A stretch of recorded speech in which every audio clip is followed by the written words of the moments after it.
Antoine. Nous parlons de primes, effectivement, de subventions pour les véhicules, des voitures notamment. Alors voyez, Monsieur le Président, je suis particulièrement choqué ce matin, oui, en découvrant que nous étions pour la plupart d'entre nous des meurtriers en puissance, car nous avions une voiture.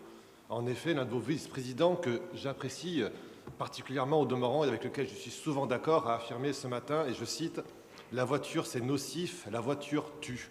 Alors oui, la voiture tue, chers collègues, tout comme les piscines avec les noyés ou les cuisines pour les accidents domestiques. Pour autant, ils ne sont pas interdits. Cette recherche de la culpabilisation permanente atteint, je trouve ici, un paroxysme. Des meurtriers, c'est culpabilisant et contre-productif au demeurant pour l'écrasante majorité d'entre nous ici, aujourd'hui, au CUM. Je pense à nos maires du haut et moyen pays, obligés la plupart du temps, il est vrai, de prendre leur voiture, à ces milliers de Niçois et métropolitains qui prennent ce mode de transport au quotidien, souvent, très souvent, car ils ne peuvent pas faire autrement.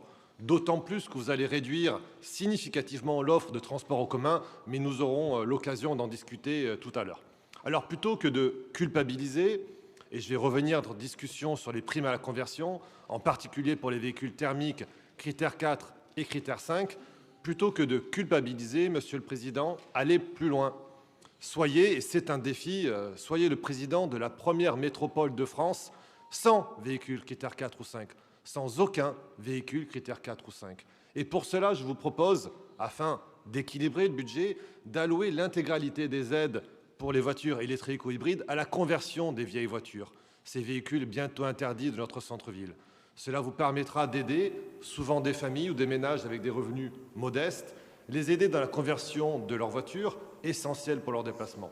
Donnons donc la priorité d'abord à la conversion en réaffectant cette enveloppe budgétaire et vous pourrez être, cette fois-ci en tout cas, particulièrement innovant.